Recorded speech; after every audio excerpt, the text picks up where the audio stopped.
Buongiorno da Telecolor, vediamo insieme i fatti più importanti di questa edizione di Sicilia 24. Spaccio di hashish e cocaina, ma anche droga e telefonini in carcere con i droni. A Gela 15 persone in affari con il clan Rinzivillo sono state arrestate dai carabinieri. A Palermo potrebbe essere una villetta contesa il momento dell'omicidio del magazziniere Stefano Gaio, fermato il cognato 62enne. Voto di scambio politico-mafioso. Anche Regione e Ministero dell'Interno chiedono di essere ammesse come parti civili nell'inchiesta che vede tra gli altri coinvolto anche il deputato regionale Giuseppe Castiglione.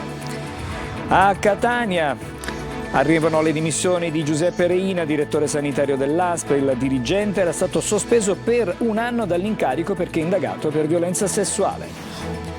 Altra tragedia dei migranti, il corpo di una ventenne senza vita a Lampedusa su un barchino. I superstiti riferiscono che era caduta in mare. Un'altra donna è stata inghiottita dalle onde. Vertice a Roma, sui dissalatori in Sicilia ci vorranno quasi 2 mesi per avere tutti gli impianti a pieno regime. Per il calcio, Palermo al lavoro per la gara casalinga di venerdì contro il Bari. Rosanero per una notte puntano a rimanere in vetta solitaria nella classifica di Serie B. E in Lega Pro il Catania pensa alla Sorrento per riscattare la batosta di Cosenza. I campani saranno ospiti al Massimino sabato alle 17:30.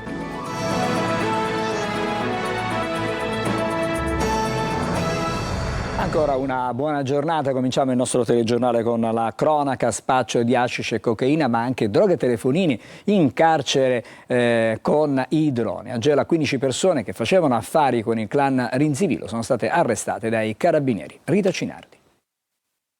Acquistavano droga in Lombardia e Liguria, ma anche in Calabria e Palermo, per poi trasportare e stoccare lo stupefacente in vere e proprie basi logistiche a Gela, dove veniva distribuito. 15 persone sono state arrestate dai carabinieri per una serie di delitti, tra i quali, oltre lo spaccio di stupefacenti, anche il porto abusivo, la detenzione d'armi, ma soprattutto il favoreggiamento nei confronti del clan Rinzivillo, la famiglia mafiosa di Gela. Alcuni detenuti raggiunti da ordinanza cautelare in carcere avrebbero partecipato alle attività del sodalizio attraverso i telefoni che tenevano nascosti in cella. Nel corso dell'operazione The Wall, attraverso l'intercettazione di conversazioni sull'acquisto di ingenti quantitativi di stupefacenti tra un cittadino albanese pluripregiudicato residente nell'Interland milanese e un ex avvocato del Foro di Gela, sospeso dall'esercizio della professione forense poiché condannato per concorso esterno in associazione mafiosa, sono emersi gravi indizi sull'esistenza del gruppo che faceva affari con la droga. I sodali avrebbero anche avuto contatti con il clan Rinzivillo e la famiglia mafiosa di Campofranco per l'acquisto di armi.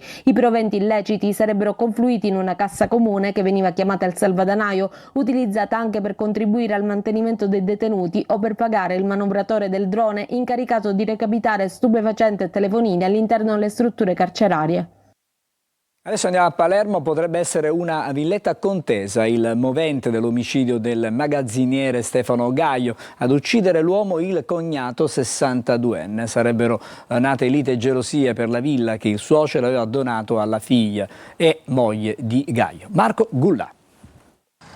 Liti, battibecchi accesi, vecchie scorie, ma soprattutto una villetta contesa a Carini. Potrebbe essere questo il movente che ha portato Giuseppe Cangemi a sparare e uccidere il cognato Stefano Gaio ieri a Palermo. È una delle ipotesi investigative per fare luce sul delitto avvenuto davanti questa farmacia dove Gaio lavorava come magazziniere. Dopo un lungo interrogatorio alla squadra mobile di Palermo, Cangemi, 62 anni, è in stato di fermo. Le immagini delle telecamere di videosorveglianza della farmacia e di altri esercizi commerciali lo inchioderebbero. Cangemi, inoltre, avrebbe ammesso di avere sparato, consegnando anche la pistola. Tutto sarebbe nato per un vilino a Carini che il suocero avrebbe donato alla figlia, ovvero la moglie di Gaio. Una decisione che avrebbe provocato malumori e liti tra i due cognati, visto che Cangemi ambiva alla villetta. Quindi la furia omicida, 4 colpi di pistola sparati alle spalle del cognato. La farmacia dove lavorava Gaio è rimasta aperta, nessuno vuole parlare. C'è ancora incredulità per quanto accaduto. Siamo ancora sotto shock, ci racconta il portiere di questo stabile vicino proprio alla farmacia Sacro Cuore. Ci vedevamo sempre e mai un ragazzo che usciva fuori o era nervoso, era sempre educatissimo, è quello che l'ho conosciuto io da tantissimi anni. Morire così è veramente, qualsiasi cosa ci sia stata anche in famiglia, dico, si discute, si parla, dico, non ci sono veramente parole. Lo conosco da cliente, dai, venendo in farmacia giustamente quel po' che insomma mi poteva aiutare, è sempre disponibilissimo. Poi quelle poche volte che veniva in tabaccheria, sempre gentile, cordiale, come siamo noi. Per me è una persona squisita, non posso aggiungere altro. Adesso l'inchiesta Mercurio, anche Regione e Ministero dell'Interno chiedono di essere ammesse come parti civili nella inchiesta che vede tra gli altri coinvolto il deputato Giuseppe Castiglione, che però, presente all'udienza del gruppo di Catania, ha ribadito attraverso i suoi legali la sua estraneità ai fatti. Orazio Longo. I comuni di Catania, Misterbianco e Ramacca, assieme alla Regione Siciliana e al Ministero dell'Interno, hanno fatto richiesta di costituirsi parte civile durante l'udienza per il rinvio a giudizio di 26 indagati coinvolti nell'operazione Mercurio. Operazione portata a termine dai Carabinieri del Rosso con il coordinamento della DDA Etnea e vertente sulla capacità della famiglia Santa Paola Ercolano di penetrare all'interno della pubblica amministrazione per coltivare interessi economici nel settore degli appalti pubblici. Il GUP Fabio Di Giacomo Barbagallo si è riservato di sciogliere le riserve nell'udienza fissata per il 7 ottobre. Intanto i legali del deputato regionale Giuseppe Castiglione, coinvolto nell'inchiesta, stanno valutando l'ipotesi di proseguire il processo con il rito ordinario e non aderire, come faranno altri, al rito abbreviato, fa sapere l'avvocato Salvo Pace. Il deputato regionale presente all'udienza davanti al GUP ha ribadito la sua estraneità con la criminalità organizzata, così come aveva fatto durante l'interrogatorio di garanzia, dopo l'arresto di febbraio, poi trasformatosi nei domiciliari. Le accuse mosse dalla Procura di Catania sono quelle di voto di scambio politico-mafioso. In particolare, secondo gli inquirenti, Castiglione sarebbe stato vicino al clan Santa Paola attraverso un intermediario che gli avrebbe assicurato appoggio elettorale per le regionali del 2022. A supporto delle accuse vi sarebbero anche le intercettazioni di alcuni degli indagati. Tra coloro nei confronti dei quali è stato richiesto il rinvio a giudizio c'è anche il pentito Rosario Bucolo. Di lui però Castiglione dice di averlo incontrato solo una volta senza sapere chi fosse. Così come non poteva venire a conoscenza, spiegano i legali, della eventuale mafiosità di persone a lui presentategli in altri contesti. Si è dimesso da direttore sanitario dell'ASP di Catania Giuseppe Reina, 63 anni, che era stato sospeso dall'incarico perché indagato per violenza sessuale. Desiree Ferlito. Dopo la bufera che lo ha coinvolto, si è dimesso da direttore sanitario dell'ASP di Catania per motivi personali Giuseppe Reina, che era stato sospeso dall'incarico perché indagato per violenza sessuale. Secondo l'accusa, Reina, quando era primario di un reparto nell'ospedale di Paternò, avrebbe tenuto comportamenti espliciti finalizzati a ottenere prestazioni sessuali da personale femminile della struttura, forte del suo ruolo gerarchico anche durante i turni di lavoro. Il GIP ha ravvisato gravi indizi per uno solo dei diversi casi contestati dalla procura, quello ai danni di una collega medico-chirurgo che avrebbe costretto a subire atti sessuali. Ieri, sentito dal GIP per l'interrogatorio di garanzia alla presenza del procuratore aggiunto Sebastiano Ardita, Reina, secondo i suoi difensori, ha risposto a tutte le domande con coerenza. La procura aveva chiesto al GIP di emettere un'ordinanza di custodia cautelare in carcere nei confronti dell'indagato, ma il giudice ha ritenuto sufficiente un'interdittiva della durata di 12 mesi. La procura però insiste e ha già depositato appello contro la decisione del GIP.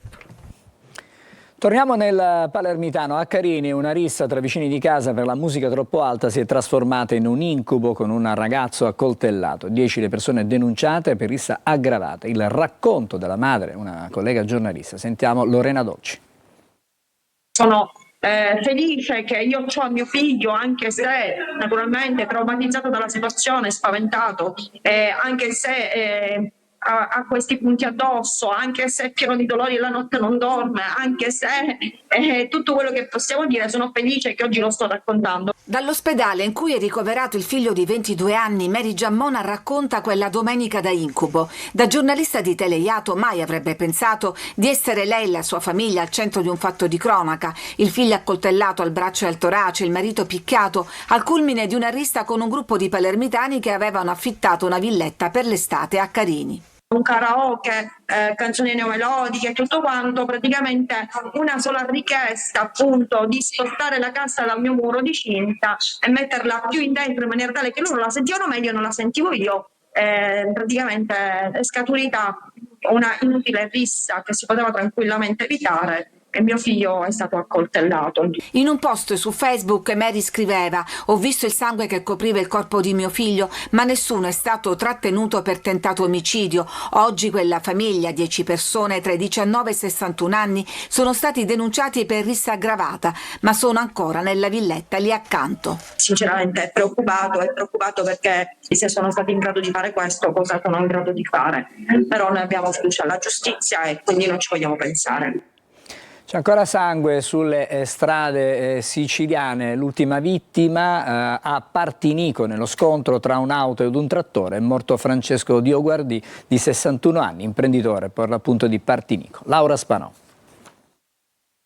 Tragedia sulla statale 113 Partinico-Alcamo, a perdere la vita un imprenditore agricolo di 61 anni, Francesco Dioguardi. Il sinistro poco dopo le 6 nei pressi dello svincolo per Grisì. La vittima si trovò a bordo del suo trattore quando è avvenuto lo scontro violentissimo con un'automobile di piccola cilindrata durante una manovra di sorpasso non lontano dallo svincolo. Secondo una prima ricostruzione, la macchina, una Fiat 600 guidata da un quarantenne, e il trattore stavano percorrendo la strada nella stessa direzione quando l'automobilista avrebbe tentato un sorpasso azzardato, causando lo scontro, costato poi la vita all'imprenditore, che si trovò al volante del mezzo agricolo che si è capovolto. Nonostante l'intervento dei sanitari del 118, per lui non c'è stato nulla da fare. Sull'episodio indagano gli agenti della Polizia Municipale di Partinico, supportati dai carabinieri che hanno gestito la viabilità.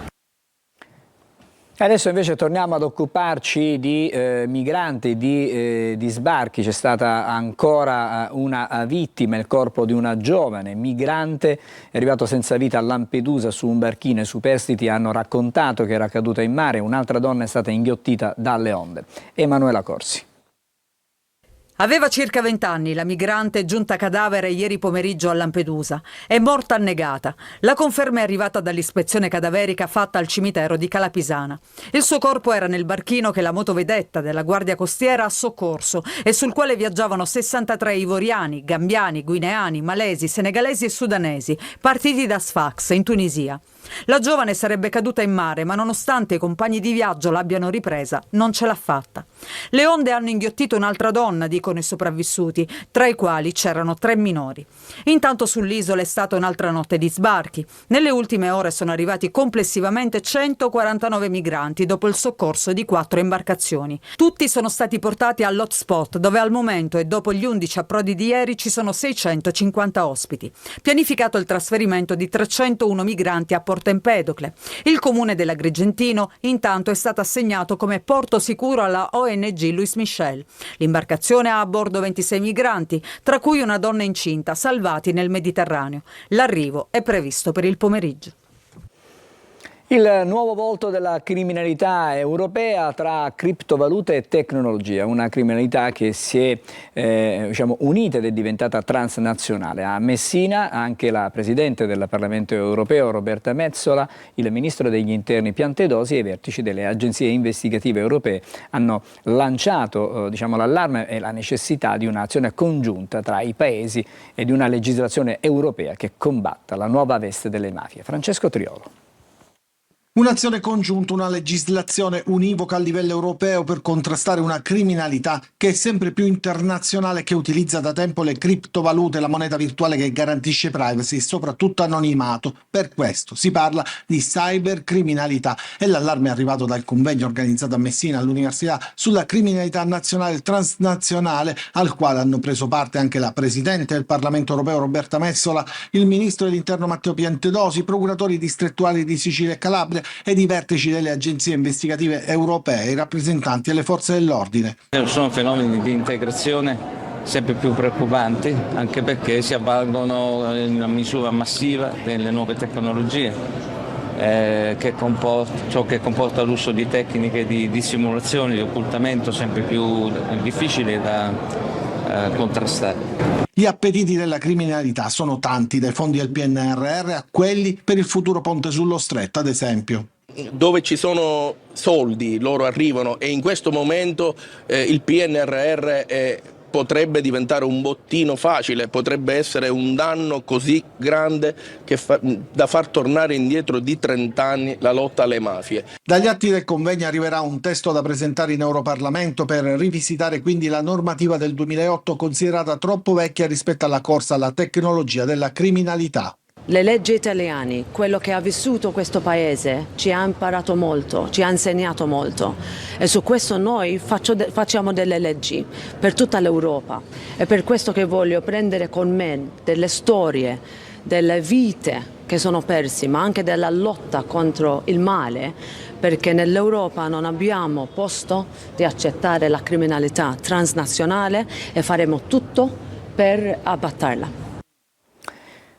Bisognerà aspettare ancora 1 mese e mezzo per avere a pieno regime tutti e 3 i dissalatori realizzati in Sicilia. La situazione dei 3 impianti è stata al centro di un vertice tra Palermo e Roma. Il servizio di Manlio Viola. Saranno immessi nella rete idrica dal 24 di ottobre prossimo i primi 25 litri d'acqua potabile al secondo prodotti dal dissalatore di Trapani. L'impianto entrerà in funzione il 4 di ottobre per poi immettere acqua in rete a partire dal 20° giorno. La quantità di acqua prodotta crescerà progressivamente per le successive 3 settimane fino ad andare a regime a 100 litri al secondo. È quanto emerso dal vertice in videoconferenza a Roma-Palermo fra Protezione Civile, cabina di regia per la crisi idrica e Commissario Nazionale dell'Acqua sulla situazione dei dissalatori. Per Trapani dunque ci sarà da attendere ancora 1 mese e mezzo perché l'impianto vada a regime, mentre a Porto Empedocle c'è stato un guasto già riparato e adesso il dissalatore funziona a pieno regime ma solo per 12 ore al giorno. Produce anche quello 100 litri al secondo. Sono in corso lavori di insonorizzazione al termine dei quali l'impianto funzionerà anche di notte senza produrre il rumore che ha fatto scegliere lo stop seralio notturno. L'unico dissalatore che funziona senza intoppi sembra essere quello di Gela che produce 100 litri al secondo 24 ore su 24. I dissalatori, ha ricordato il presidente della regione a margine del vertice a cui ha preso parte per il suo conto il dirigente generale della Protezione Civile Salvo Cocina, rappresentano soltanto un tassello che si unisce al potenziamento dei pozzi e delle sorgenti, oltre alla realizzazione di nuovi pozzi, al rifacimento delle condotte con l'eliminazione delle perdite, opere che nel complesso permettono di recuperare oltre 2500 litri di acqua in più al secondo. Adesso c'è una breve sosta, ci ritroviamo fra pochissimo con le altre notizie.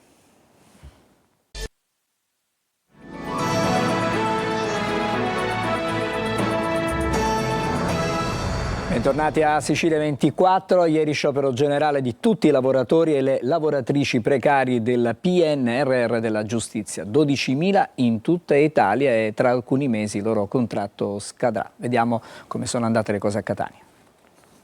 Un esercito di 12.000 lavoratori su tessuto nazionale. Solo a Catania città sono 600, tra funzionari ufficio del processo, tecnici di amministrazione e operatori data entry. Nella giornata dello sciopero generale, i precari del PNRR hanno consegnato alle prefetture d'Italia un documento indirizzato al governo. Tribunali, corti d'appello e uffici giudiziari schiacciati da gravi carenze di organico con carichi di lavoro ingestibili. La fine del loro servizio, iniziato nel febbraio di 3 anni fa, è prevista per giugno del 2026, dopo alcune proroghe di gran parte dei lavoratori precari. Ma come si è arrivati a questo punto? Non c'è la copertura dei fondi sufficiente per poter stabilizzare 12.000 precari a livello nazionale. E come funzionerà il Tribunale dopo giugno 2026? Funzionerà con i dipendenti a tempo indeterminato ormai diciamo prossimi alla pensione e i tribunali non funzioneranno, si comincerà un'altra volta a riaccumulare l'arretrato e non ci sarà più nessuno che lo smaltisce. Su 12.000 lavoratori potrebbe aprirsi uno spiraglio per la metà, i 6.000 vincitori del concorso interno, che però potranno essere trasferiti in una sede diversa rispetto a dove sono stati già formati. Con il progetto PNRR noi siamo stati assunti soprattutto per abbattere l'arretrato della giustizia e che ovviamente i dati alla mano del Ministero riportano che effettivamente il nostro lavoro l'abbiamo fatto e l'abbiamo fatto anche bene e dopo questo verremo buttati fuori. Restiamo a Catania dal 19 al 21 settembre, dalle ore 7 di giovedì mattina alle ore 18 di sabato saranno eseguiti dei lavori di demolizione della cavalcavia che è situato in corrispondenza del complesso commerciale di San Giuseppe all'Arena al numero 67 nell'ambito di lavori di ristrutturazione dell'ex Ocean per consentire lo svolgimento delle operazioni di rimozione in totale sicurezza. L'ordinanza comunale dispone la chiusura completa al traffico veicolare e pedonale del tratto interessato. Altra breve sosta e poi la pagina sportiva con l'avvicinamento di Palermo e Catania alle prossime sfide di campionato.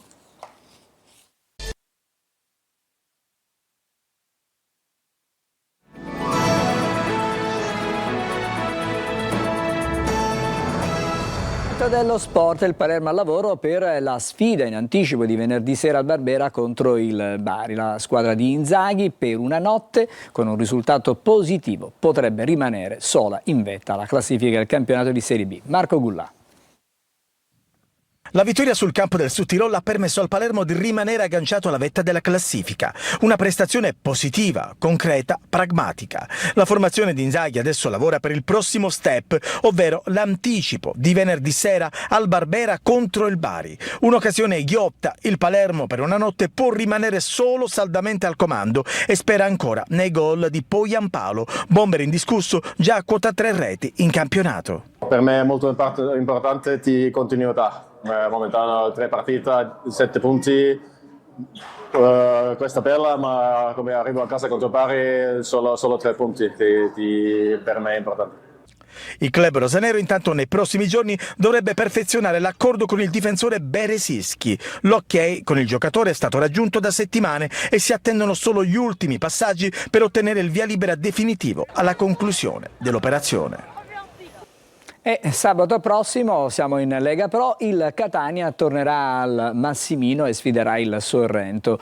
Una occasione per riscattare la brutta sconfitta di Cosenza. 4 infortunati nell'infermeria rossazzurra. Sentiamo Sergio Colosi. Il rilancio in 3 mosse per mettersi alle spalle il peggior Catania d'inizio stagione, troppo brutto per essere vero, lontano parente di quella macchina perfetta che nelle prime 3 giornate aveva sempre vinto, realizzando 11 reti con Dini imbattuto. A Cosenza è cambiato tutto, squadra lenta e impacciata, poco aggressiva, messa sotto costante pressione da un avversario più determinato. Sabato pomeriggio al Massimino arriva il Sorrento, mercoledì prossimo nel primo turno infrasettimanale derby notturno a Trapani e domenica 28 trasferta a Cerignola. 3 appuntamenti per ritrovare il vero Catania, quello delle prime 3 giornate. La sconfitta di Cosenza è stata esaminata da Toscano, il ritorno in campo part-time del capitano Francesco Di Tacchio e l'inserimento di Gabriel Lunetta, terzo gol dalla panchina e più di un'alternativa, sono le poche note liete di giornata. L'adattamento di Gimenez interno di centrocampo, già provato in passato, continua a non funzionare, ma sabato contro il Sorrento, sconfitto in 3 delle prime 4 gare di campionato, tornerà disponibile Guaini che ha scontato i 4 turni di squalifica. Sotto osservazione in infermeria Lo, il cui recupero contro i campani è improbabile, come quello di Caturano, tempi maggiori per Rolfini e ancora di più per Martic. Questo Catania però ha uomini e panchina per fronteggiare l'emergenza degli infortuni muscolari, che però devono essere attenzionati, e dimostrare che Cosenza è stato un passaggio negativo come Crotone in Coppa Italia. Serve uno spirito di squadra diverso e un'atmosfera che soltanto il Massimino potrà creare.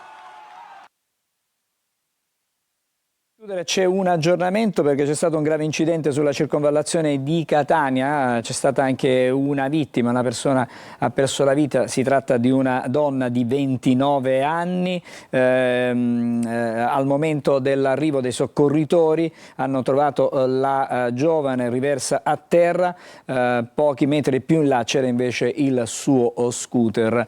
Non si sa bene ancora se si tratta di un incidente autonomo oppure si è verificato un contatto con un altro mezzo. I rilievi sono stati effettuati dalla Polizia Municipale. Ci fermiamo qui, per questa edizione è tutto, grazie per averci seguito, l'augurio a tutti voi di una buona giornata.